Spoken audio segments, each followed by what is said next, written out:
Voilà, nous l'avons annoncé dès l'entame de l'émission. Monsieur Hervé Kalonji, journaliste de Malaika Télévision, c'est lui d'ailleurs qui a aussi en exclusivité reçu Moïse Katumbi Tchapo avant qu'il ne se lance pour la campagne électorale. Il est là. Monsieur Hervé Kalonji, bienvenue. Merci, Jean-David Kilolo. Vous aviez reçu Katumbi. Ouais, j'ai reçu Moïse Katumbi quelques jours avant le lancement de la campagne électorale dans une émission exclusive où il voulait vraiment s'exprimer par rapport à certaines questions qui étaient d'actualité, notamment la question de son passeport avec lequel il voyageait quand il était en exil et aussi sur son appartenance ou son attachement à l'Église catholique et à l'ECC. Aussi, notre question, c'était de savoir pourquoi il ne s'exprime pas sur les questions de l'agression rwandaise. Et au-delà de toutes ces trois questions, il est venu plusieurs d'autres questions sur sa gestion de la province, sur ce qu'il ferait lorsqu'il sera président, sur ce qu'il reproche au régime actuel. Alors, ça fait une émission boom. Ça fait vraiment le buzz. Pour moi, c'est une fierté de toute ma carrière. On a vu, vous aviez...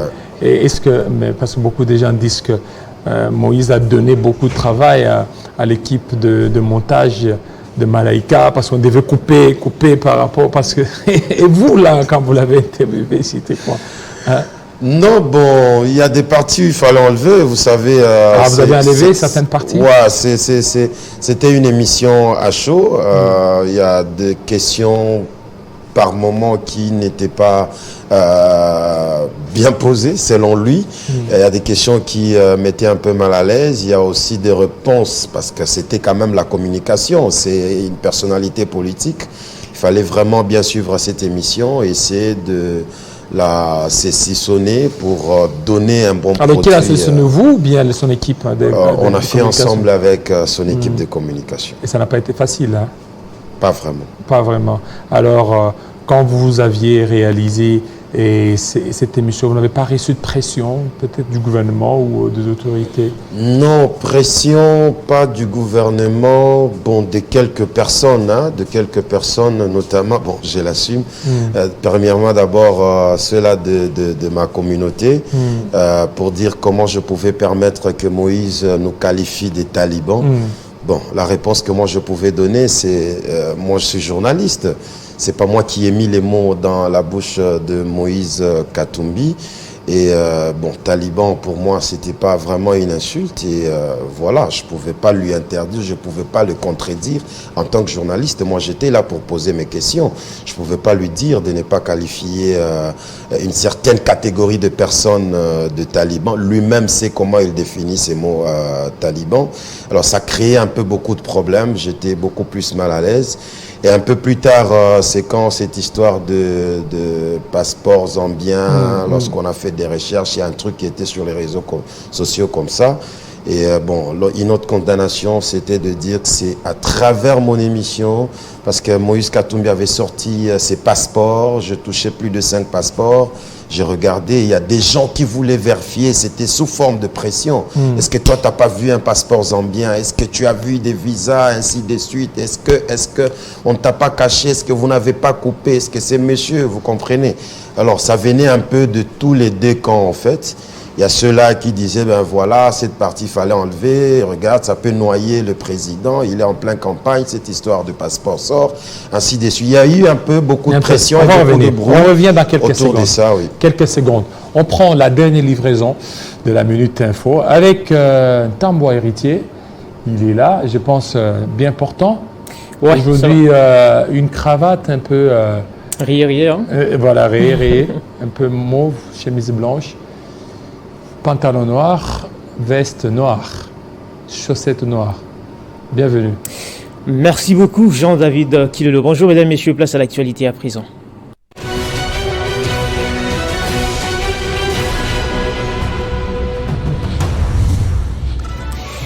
À la une de l'actualité, Union sacrée de la nation, après la sortie de la plateforme pour un Congo retrouvé PCR, une autre verra le jour et sera dénommée Dynamique Agissant et Bâtissant, DAB en abrégé, dont le leader est le Premier ministre Samalou Kondé. Elle regorge 72 députés nationaux et une centaine de députés provinciaux.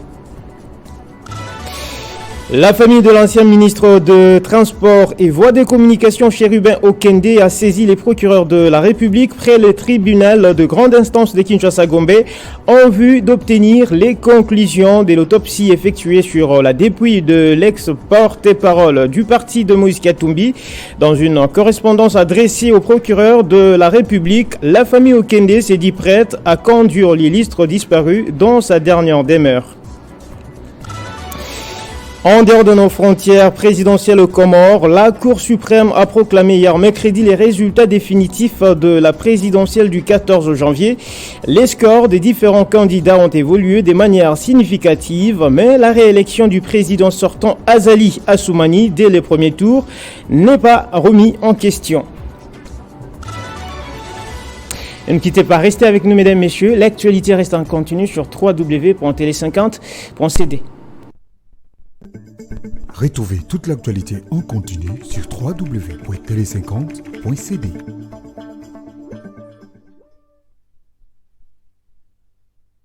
Merci. Alors, M. Hervé, vous étiez en train de parler de sous des cartes de cette émission.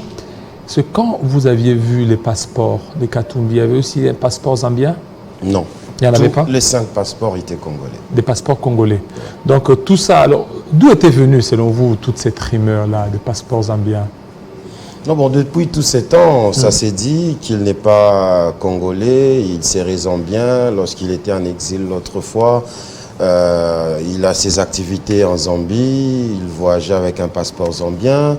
Et lorsqu'il est parti en exil, il est venu la question de dire que il n'avait pas de passeport, son passeport congolais était expiré, alors avec lequel il était en train de voyager pendant toute cette période. Alors il avait tous ces échos, tout ce bruit. Alors dans cette émission, il voulait brandir. Moi j'ai vu plusieurs visas dans les 5 passeports-là, notamment un visa zambien dans une période quelconque. Alors, j'ai vu les passeports du Canada, des États-Unis, du Japon, de Bruxelles, l'espace Schengen en général. Alors, je n'ai pas vu quelque chose qui cadre avec un passeport étranger ou quoi. Donc, vous avez juste vu des visas seulement? J'ai vu des visas dans le passeport congolais. Semi-biométrique et les passeports biométriques. Et sa famille politique ne vous a pas aussi dérangé les extrémistes d'ensemble là Non, en tout cas, chez Ensemble, pas beaucoup de dérangements, même pas du côté gouvernement ou du côté régime. Dérangement d'une façon officielle, genre je suis inquiété. Là, c'est seulement c'est les gens, les téléspectateurs qui ont, voilà, les téléspectateurs qui ont suivi d'une part, les autres d'une autre part. Maintenant, la dernière prise que j'ai eue, c'est quelqu'un qui me dit, tu sais que c'est à cause de ton émission que Moïse n'est pas allé dans les grands Kasaï. J'ai dit, mais comment ça?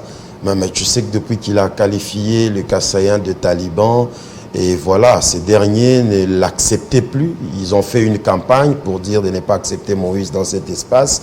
Et voilà ce qui justifie. C'était à cause de ton émission. Mais bon, j'ai dit, bon, c'est quoi? Qu'est-ce que moi j'ai à faire avec ça? Moi, j'ai posé mes questions. Je ne lui ai pas demandé de faire de qualificatifs pareils. Alors, s'il l'a dit, ça n'engage que lui. Lui-même sait pourquoi il l'a dit. Et si la communauté kassaïenne a refusé de l'accueillir dans cet espace, Hervé n'a rien à voir. Voilà, parce que vous parlez de Katumbi, selon vous, vous êtes aussi analyste. Qu'est-ce qui a beaucoup plus fait à ce que Katumbi puisse échouer aux élections? Il a échoué? Vous êtes conscient qu'il a échoué ou Oui, hein, moi je méfie sur ce qui est officiel, sur ce qui nous a été préparé et servi par la Commission électorale nationale indépendante. La CENI nous a dit que Moïse Katumbi a échoué. Dans l'espace Katanga, on a vu, c'est son fief. Moïse a eu beaucoup de voix. Et ailleurs, on a vu la campagne qu'a battue Moïse Katumbi. Il était là, il a mouillé ses habits pour battre campagne. Il a parlé, ainsi de suite. Mais ce qui a fait qu'il échoue, bon, Je ne sais pas trop, c'est une course. Il était dans une course avec un autre camp ou d'autres camps, bien sûr, notamment avec le président de la République, Félix, qui est aux affaires. Un président qui est en train de tout faire pour améliorer la vie de Congolais. Il est aux affaires, il est aimé, il a été élu pratiquement à 100% dans l'espace Grand Kasaï. On a vu à l'est du pays, Kamere qui a battu campagne, Bahati qui a battu campagne pour le président. Dans l'Équateur ou ailleurs, on a vu Jean-Pierre Mbemba. C'est quand même des grosses pointures qui ont soutenu la campagne du chef de l'État. C'est qui peut justifier toutes ces voix que le président de la République a eues. Et lui-même n'était pas resté bras croisés. Félix Tshisekedi n'a pas commencé sa campagne pendant la période de la campagne. Il était aux affaires, il a essayé de mieux faire, c'est-à-dire c'est quelqu'un qui était en train de convaincre déjà les cœurs de beaucoup de Congolais. Mais moi je pense que l'échec de Moïse Katumbi, jusque-là, s'il reste calme, bien qu'il ait fait l'appel à l'article 64, mais pas avec beaucoup de pression, pas de descente sur le terrain, je pense que lui-même, là où il est, il a déjà compris et il a accepté que c'est arrivé, bien que les élections soient qualifiées des élections qui ont eu beaucoup d'irrégularités, ainsi de suite, ça devait être annulé, selon certains politiques. Mais moi, je pense que on a déjà fermé les rideaux. La Cour constitutionnelle a confirmé, le président de la République a prêté serment. Tout ce qui va rester aujourd'hui, c'est des bruits, c'est des réclamations, et la réclamation qui sera transférée à quel niveau? Et Kiaboula, il est là, Kiaboula aussi est chaud au niveau national. C'est vraiment un coup dur. Je voulais vraiment qu'on touche à cette question. Moi, je pense que les gens étaient vraiment pressés. Ils étaient pressés. Pressés de se moquer de Jacques Kiaboula lorsqu'il a échoué au niveau national. Moi, je comprends une chose. Kiaboula a créé son parti pratiquement à la veille des élections. Oui, mais c'est comme aussi ACP. Regardez ACP du non, gouverneur. mais ACP aussi au niveau national. ACP n'a pas eu... Non, ACP beaucoup de députés au niveau national. Oui. ACP a eu beaucoup de députés. ACP a 9 députés. Au niveau national. Au niveau national. Oh, merci pour l'information. Au niveau national, n'eût été l'invalidation de son autorité morale, il allait être certainement élu. Alors, la lecture que moi j'ai fait avec RDFA, oui. c'est le regroupement de Jacques Kiaboula. Il y a eu beaucoup de candidats de la province du Haut-Katanga. Vous comprenez? Seulement. Ils n'ont pas su convaincre ou aller dans toutes les provinces pour créer une représentativité. Bien qu'ils aient atteint les seuils de représentativité, mais je n'ai pas vu des candidats dans d'autres provinces comme le Kasaï, comme le Sud Kivu ou le Nord Kivu. Je n'ai pas vu des gens avec les effigies. Alors c'est grave ça, alors que le parti doit être implanté. Ça doit être partout. Moi, je pense que c'était un problème de temps. Un problème de temps. Pourquoi j'ai fait cette lecture? Regardez même au niveau provincial. Kiaboula, derrière UDPS et ses mosaïques, et ensemble qui a 9 députés au niveau provincial, c'est Ardev qui suit, avec 8 députés. Alors moi j'ai compris qu'ils se sont beaucoup concentrés sur la province du Haut-Katanga. Avec cette force qui était concentrée au niveau de la province du Haut-Katanga, si cette même force était déployée dans d'autres provinces, avec la politique de Kiaboula, je pense qu'il aurait eu d'autres députés dans d'autres provinces. Je pense qu'il aurait atteint aussi les seuils au niveau national. Parce que avec seuls les candidats du Haut-Katanga, je ne sais pas ici à Kinshasa s'il y avait des candidats de Ardève, je ne sais pas dans le Kasaï s'il y avait des candidats de Ardève, mais la concentration... Mais ils étaient là, mais amorphes là. Amorphes, on ne le sentait pas, ces candidats. C'est ce que je dis. La même force devait être déployée partout. En tout cas, Kiaboula était sur une bonne voie s'il aurait fait le même travail qu'il a fait dans le Haut-Katanga. Parce qu'il est le gouverneur de cette province. S'il avait déployé ou s'il avait des gens forts à côté de lui qui pouvaient aller transmettre cette même force dans d'autres provinces, je pense que ça aurait été une force politique aujourd'hui dans les résultats que nous avons. Mais il aurait pu quand même lui-même s'imposer, comme a fait peut-être Matata. Son parti n'a pas atteint les seuils, mais l'individu Matata au niveau de Kindu, il a été accepté. Seul. Mais Kaboula n'a pas fait. C'est quoi? C'est qu'on sent qu'il y a un leadership pas très fort. Non, ne pas être accepté. Bon, moi je pense peut-être qu'il a été élu, mais c'est les seuils qui a fait qu'il ne soit pas passé député national. Mais être accepté au niveau... C'est que je dis, regardez, je donnais l'exemple de Matata. Ouais. Son parti n'a pas atteint le seuil. Mais lui seul, parce que selon la loi, c'est qu'une fois que vous atteignez plus de la moitié au niveau de la circonscription, c'est que vous êtes élu. Mais lui aussi pouvait faire de même. Non, mais écoutez, le combat n'était pas facile. Le combat n'était pas facile. Kaboula n'est pas le seul leader dans la province du Haut-Katanga ou dans la ville de Lubumbashi. Très contesté. Oui, très contesté. Par Dani Banza. Très contesté. Très contesté par Samalou Kondé. Très contesté par, je ne sais pas, est-ce qu'il a des bonnes relations avec Guylaine Yembo? Non, mais ils ont travaillé ensemble la campagne du chef de l'État. Samalou Kondé était les coordonnateurs. Oui, vous de pouvez travailler ensemble, Katanga. mais vous n'êtes pas en harmonie. En tout cas, je ne connais pas les vrais problèmes qu'il y a entre Kaboula et les deux personnes que vous n'avez qu'à voir les militants de Dani Banza lorsque Kaboula a échoué, comment ils exultaient, ils réagissaient au niveau des réseaux sociaux, taxant l'autre d'incompétent et tout ça. Et je me dis, mais... Ce qui est vrai, la politique dans le Haut-Katanga, les gouverneurs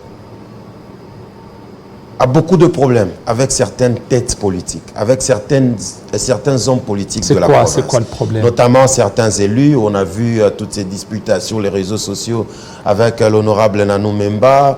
On a vu l'autre fois les camps de l'honorable Justin Kela. On a vu l'autre fois Kaboula qui ne s'entendait plus avec Georges Maouine. Et Georges Maouine qui fait partie de l'ACO, le parti de Dani Banza. Alors les vrais problèmes jusque-là n'ont jamais été brandis. On a vu même Kaboula en conflit avec le parti UNAFEC lorsqu'il a eu le problème avec son ministre de l'Intérieur, Éric Mouta, ainsi de suite. Mais par après, on a vu qu'il a reconduit un autre ministre, qu'il a nommé plutôt un ministre du même parti de l'UNAFEC, c'est-à-dire ces partis politiques qui sont censés être divisés à un moment, parce que Mouta, qui est pratiquement le fédéral de ces partis politiques, héritier qui a été nommé ministre, fils de Bibi Moulo Koma Sango, qui est d'ailleurs élu au niveau national et provincial. Alors, au sein de l'UNAFEC, on sentait une certaine division, mais juste après, les calmes étaient revenus. Kaboula à Kinshasa, Éric Mouta à Kinshasa, c'était beaucoup de bruit. Les gens n'attendaient pas voir Kaboula rentrer à Lubumbashi ou Éric Mouta rentrer à Lubumbashi, mais tous deux sont rentrés et un calme est revenu. Moi, je pense qu'on avait appelé ces deux personnalités au calme et à la paix, parce qu'il y avait des soulèvements de part et d'autre dans tous les deux camps. Moi, je pense que lorsqu'ils étaient rentrés, les calmes étaient redevenus, et c'était peut-être une bonne politique qui était appliquée ici au niveau de Kinshasa, sous forme de réconciliation, sous forme de pression, pour mettre les populations en paix. Parce que dans une province comme celle-là, si les éléments ou les militants de l'UNAFEC se soulèvent contre notre camp, et notre camp contre eux, il y a aussi un problème aussi de l'UNAFEC là à Lubumbashi. C'est comme si l'UNAFEC est ingérable là. Non, non, bon, à un moment, il y avait certains dérapages, à un moment, mais moi je pense qu'on a passé cette période de campagne très, très, très calme. On n'a pas vu de soulèvement, on n'a pas vu des candidats agressés, on n'a pas vu... Mais au niveau, au niveau des Kasumbalé, ça, on accuse UDPS d'être beaucoup plus à la base des désordres au niveau de la douane. Non, ben, il y a ces problèmes aussi de la communauté kassaïenne. Au niveau de Kasumbalesa, si vous parlez Chiluba directement, bon, ce n'est pas seulement Kasumbalé, c'est partout en République démocratique. Si vous êtes un politique ou si vous faites vos affaires, vous vous imposez et vous parlez le Chiluba, on vous colle l'UDPS. Moi, je me pose la question, est-ce que tout Kassaïen est automatiquement membre de l'UDPS? Point d'interrogation. Il y a beaucoup de gens qui font des trafics là-bas à la douane. Au niveau du couloir piétonnier là-bas à Kasumbalesa, c'est de Kassaïens, c'est de Katangais, c'est tout le monde qui vient de Kolosi, de Likasi. Est-ce que c'est faux? Mais il y a quand même beaucoup de dérapages enregistrés au niveau de Bilanga. la base Bilanga, il y a des gens qui s'imposent, il y a des gens qui veulent aller s'imposer au niveau de la douane pour faire passer leurs marchandises gratuitement. Dernièrement, il y a même une vidéo entre quelqu'un que j'ai vu avec effigie de l'UDPS qui s'est battu contre les agents de la douane. De la douane, alors, j'ai été en contact... Ça, c'est trop grave, ça. J'ai été en contact avec le fédéral lui-même, Chiswaka, qui est élu double brassard, maillot jaune d'ailleurs de Kasumbalesa. Il a expliqué qu'il y a des mesures qui sont en train d'être prises. Il y a des brebis égarées. Généraliser l'UDPS, ça serait une accusation. Mais lui-même là, c'est comme s'il est... il dépend de personne, hein, lui-même, Chiswaka. Il a été suspendu et puis il est réhabilité, il est là, c'est un homme fort là-bas. Il a même empêché Katumbi de battre campagne au niveau de Kasumbalesa. Chiswaka, non, si on a empêché Katumbi de battre campagne, mais il y a un candidat d'ensemble qui est passé au niveau national et provincial, Guy Kankonde Patou. Il est d'ensemble, il avait les effigies d'ensemble. Bien qu'il y ait ces échanges-là, vous pouvez rencontrer un groupe de l'UDP et les autres, il y a toujours des petites provocations comme ça sur le terrain. Mais dire qu'empêcher de battre campagne, ça serait... je ne suis pas de l'UDPS, mais j'essaie de faire une analyse générale. Chiswaka est reconnu comme fédéral de l'UDPS. Il a été arrêté l'autre fois, transmis même à la prison de Kassapa. Et puis il a été libéré, relâché. On a vu le gouverneur de la province parce qu'il est de le recevoir. De l'UDPS. Non, ça je ne sais pas. Seule la justice pourrait nous donner les raisons pour lesquelles il a été même reçu par le gouverneur. Reçu par le gouverneur à sa sortie de la prison. Je pense que, voilà, il était revenu chez lui. Chiswaka, c'est un leader à Kasumbalesa. Alors, un leader incontestable, ne vous en faites pas. Chiswaka, c'est le genre de leader lorsqu'il donne un mot d'ordre. Un intouchable.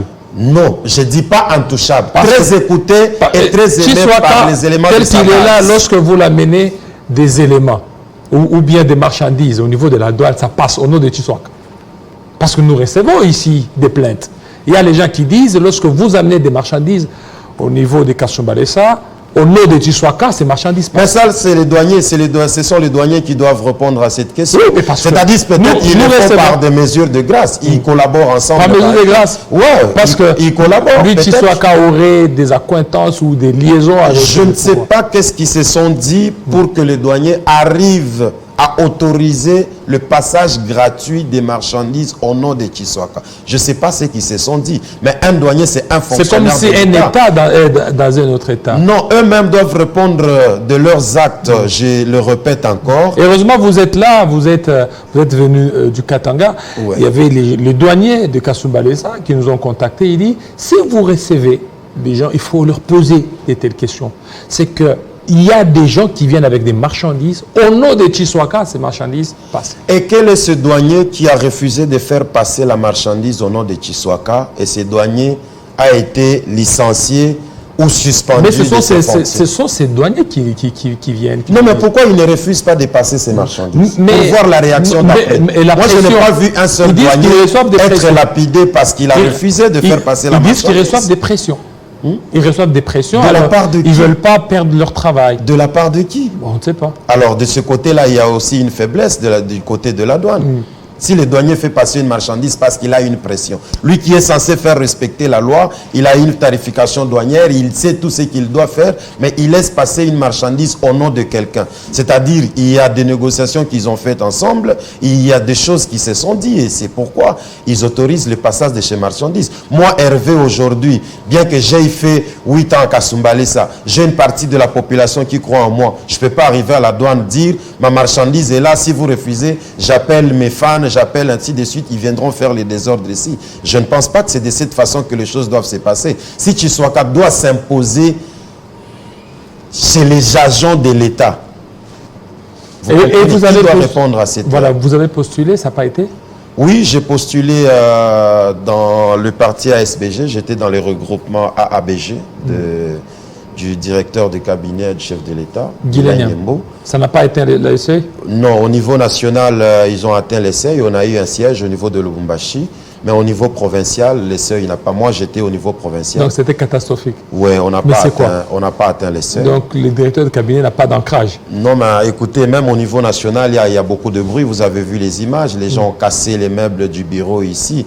Un regroupement de plus de 5 partis politiques et tous les 8 députés sur l'ensemble du territoire sont issus d'un même parti politique. Desquels? Des jeunes, Dynamique, Guilain-Yembo.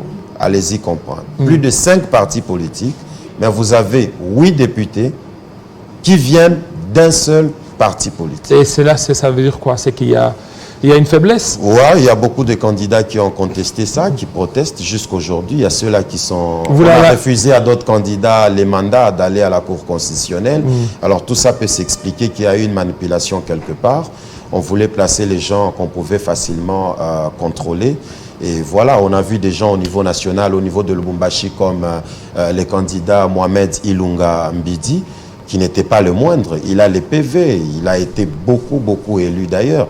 Mais pourquoi aller prendre des candidats d'un seul parti politique, les placer là-bas, je ne sais pas, pour faire mal aux autres? Alors, il y a ceux-là qui sont déjà en justice, ils ont forcé, ils ont eu le mandat. Je pense que la Cour constitutionnelle va faire son travail et les rétablir dans leurs droits. Alors, maintenant, vous êtes là, avant qu'on parle de notre thématique, et aussi pour terminer, vous êtes à Malaika. Vous êtes toujours à Malaika?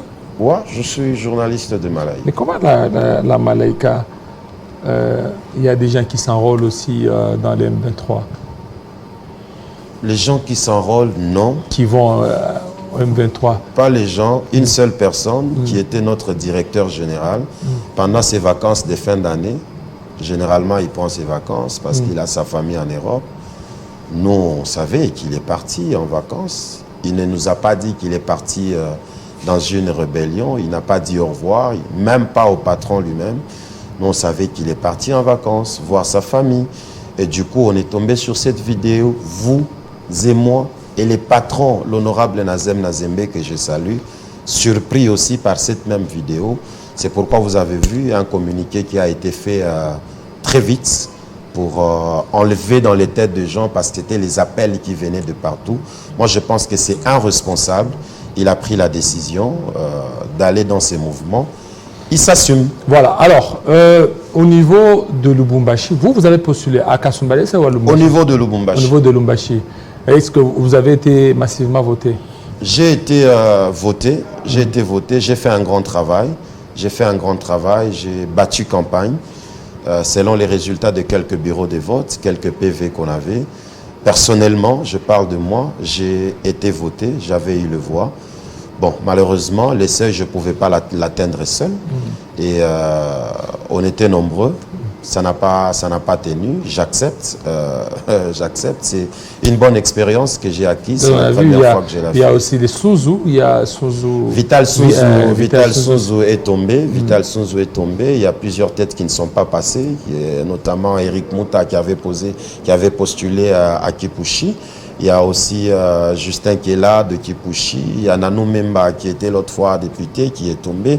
Alors cette année, on a vu quand même certaines révélations, notamment les jeunes élus sur la liste. L'honorable Shekin Malandji qui est des A24 de Fifi Masuka. Un monsieur qui a très bien préparé son électorat. Il a surpris beaucoup de gens.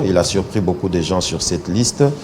Au niveau provincial, c'est aussi une surprise parce qu'il y a beaucoup de gens, parce que j'ai essayé d'écouter plusieurs le choix. Il y a beaucoup de figures ou de visages retrouvés sur la liste des élus au niveau de Lubumbashi, des visages qu'on ne connaît pas à Lubumbashi, des visages qu'on n'a pas vu battre campagne à Lubumbashi. Mais qui ont réussi. Il y a pratiquement 4 noms, 2 dames et 2 messieurs qui ont réussi. Dans quel parti? Qui sont élus députés provinciaux. Je ne maîtrise des députés provinciaux, je voulais dire. Il y a, c'est pas dans les regroupements de 2A, TPC, un truc comme ça. Voilà, c'est des regroupements un peu nouveaux que j'ai. Voilà, il y a Jean-Jacques Chikuna à partir de Kasumbalesa qui dit « Je salue chaleureusement Hervé, le principal ». Merci, vous êtes nombreux à pouvoir réagir. Alors, monsieur Hervé, le principal, Kalonji, la situation politique telle que présentée, telle qu'elle est là, merci. Il y a Vital Kamerhe qui veut la primature. On a fait sa plateforme. On a vu Fifi Masuka, le Premier ministre Samalou Condé, qui a aussi fait leur plateforme DAB, et ainsi de suite. Mais vous, la lecture que vous faites, qui peut avoir la primature ou la présidence de l'Assemblée nationale? La primature, bon, Vital Kamerhe est bien parti. Fifi Masuka aussi n'est pas moindre. Déjà que Samalou Condé, avec son regroupement, et les Dani Banza ont eu beaucoup de députés. Fifi Masuka avec A24, A25 et c'est pas AN ou ANB comme ça. C'est plus de 25 députés aussi.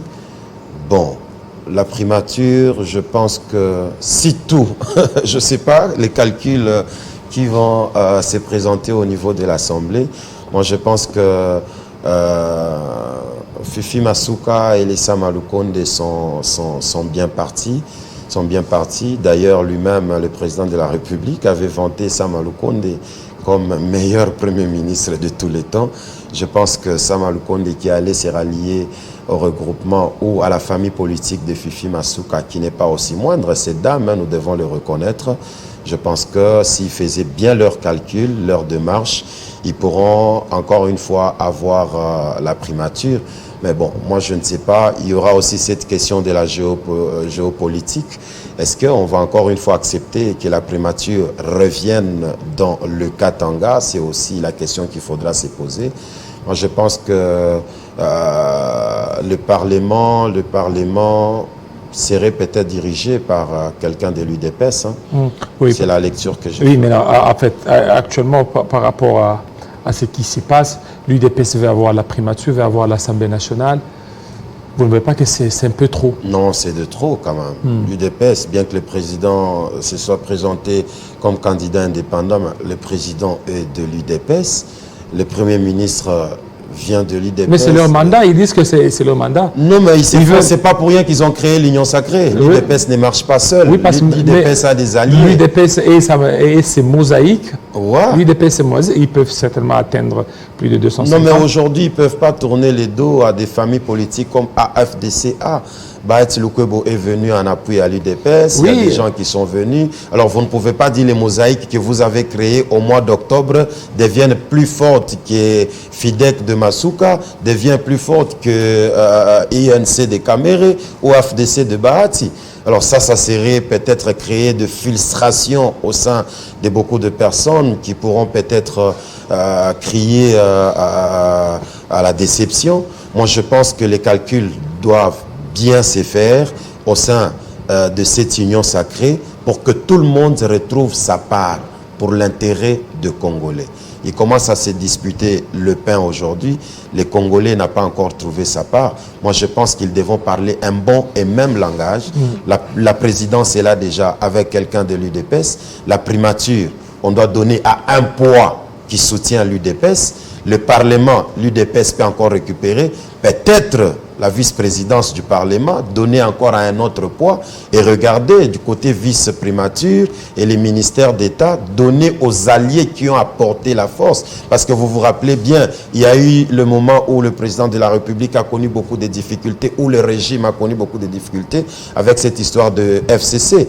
Il y a des gens qui ont quitté, il y a des partis politiques qui ont quitté le FCC pour appuyer le chef de l'État. Ce n'est pas dans le deuxième mandat que ces gens doivent être remerciés. Oui, mais ces gens-là, mais pour eux, l'UDPS dit que non. D'abord, la tête des institutions, Assemblée nationale, la primature, les autres peuvent être deuxième,